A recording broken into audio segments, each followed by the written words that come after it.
시청자 여러분 안녕하십니까. 이슈 팡팡 두 번째 시간입니다. 오늘도 저와 함께 여러 얘기를 같이 하실 분은 논설위원 고연호 논설위원이십니다. 안녕하세요.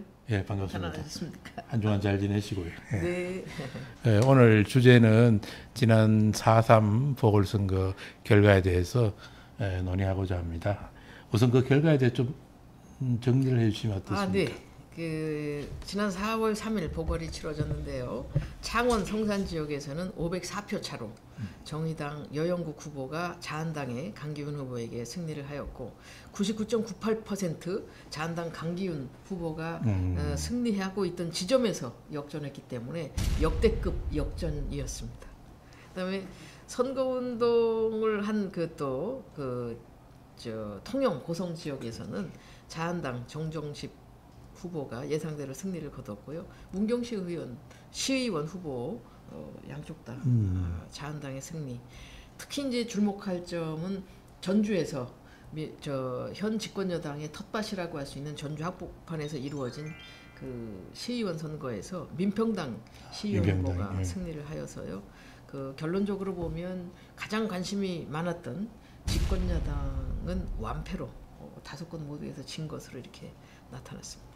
예, 그날 결과 극적이 끝나고 정의당 당 지도부가 눈물의 바다를 이루는 걸 제가 TV 화면으로 봤습니다만은 어떻습니까? 사당의 어떤 총평이랄까 각 당의 어떤 그 반응들이 어떻습니까? 그렇습니다. 집권 여당인 민주당은 바로 1년 전 6월 8일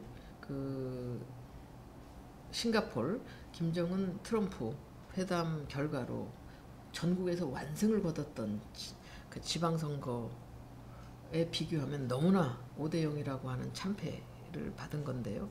겉으로는 원래 두 지역 다 각 당이 다른 당이었기 때문에 무난한 선거였다 했습니다만 내부적으로는 예상대로 되었지만 예상대로 된 것만은 아니다라고 하는 미묘한 파장을 갖고 있고요. 자한당 스스로는 이것이 바로 현 정권에 대한 심판이라며 아주 대승을 거뒀다고 스스로 자평하고 있습니다. 민평당 같은 경우는 작지만 시의원 선거에서 이겼기 때문에 집권 여당에 대해서 이겼다고 내년까지 이 분위기로 이어지면 민평당의 승리, 그다음에 집권 여당에 대한 승리를 아주 점치면서 많이 고무되어 있는 것이고. 박지원 전 대표가 이렇게 표현을 했죠. 민주당은 승리를 낙관했고 교만했다.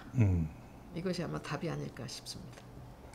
그리고 그 연결입니다만은 정의당 경우에는 승리를 함으로써 민평당과의 교섭단체가 일단 수치적으로는 될 가능성이 높지 않습니까? 그렇습니다. 노회찬 전 의원이 사망함으로써 선거가 이루어졌고 또 민평당과의 교섭단체 자격을 상실했어서 그렇죠. 이번 선거를 이김으로써 교섭단체의 자격도 얻고 또 한석도 또 승리를 하고 해서 한껏 고무되어 있었습니다만 선거가 끝난 지 일주일이 채 안 된 지점에서 민평당 내부에서 또 정의당과의 교섭단체를 거부하는 일부 의원이 있어서 그 내면은 현재는 의미가 뭐라고 보십니까? 국민의당 출신 호남의 지역 기반을 둔 대부분의 의원들이 현재 민평당을 이루고 있고 정의당은 아시다시피 상당히 진보 중에서도 그렇죠.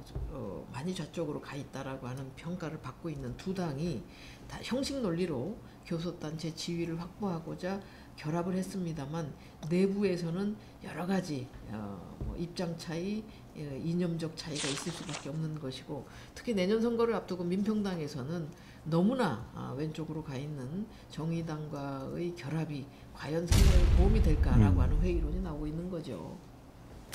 그게 연장선에서 바른미래당 경우에는 이번에 좀 큰 참패를 당했는데 이 바른미래당에서 좀 나오는 반응이 어떻게 나오는 거예요? 당내 반응들이? 그렇습니다.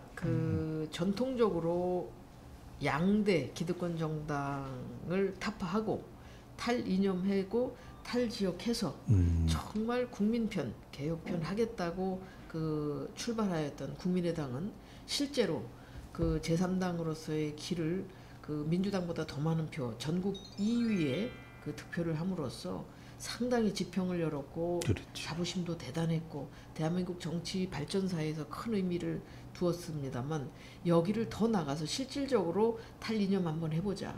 그리고 이념을 지역도 넘어서 새로운 정치 지평을 열겠다고 야심차게 바른미래당과 바른정당이죠. 통합을 했습니다만 이번 선거 결과는 4등을 함으로써 실질적인 교섭단체 3위로서 그 지위도 유지를 못했기 때문에 당 내외의 비판은 거셉니다.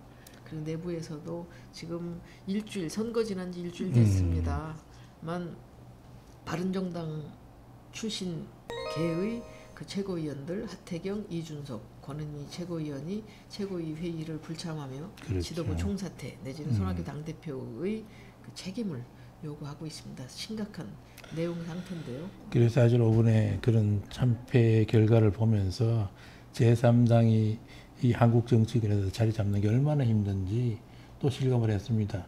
제3당의 어떤 어려움, 중도 정치 어려움, 함정인 정치 세력이 이 양대 기득권 세력들의 뭐 속된 말로 하면 적대적 공생 사이에서 입지가 얼마나 힘든가를 다시 실감했는데 앞으로 어떤 전국 현황이랄까 어떻게 생각하시죠?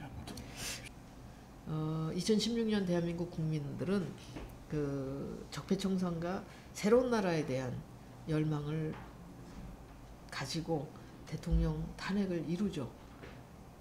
그리고 3년이 지난 지금 4월 3일 이루어졌던 보궐에서는 현 집권 여당에 대한 철저한 심판을 해서 현재 2019년 현재 대한민국 국민들이 바라는 적폐청산과 새로운 나라에 대한 갈망은 천만 촛불 시민들의 그 열망 그 이상이다.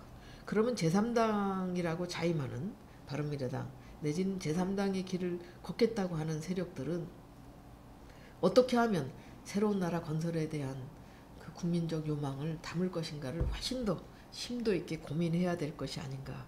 그렇다면 권력체제 개편서부터 그렇죠. 선거구제 개편부터 그 다음에 각 곳에서 이루어지는 이 적폐에 가까운 것들을 어떻게 하면 법과 제도에 의해서 바꿔 나갈 것인지 심각한 고민을 할 때가 아닌가 싶습니다. 지금 뭐 선거제도 개편은 뭐 국회에서 논의를 하고 있고요.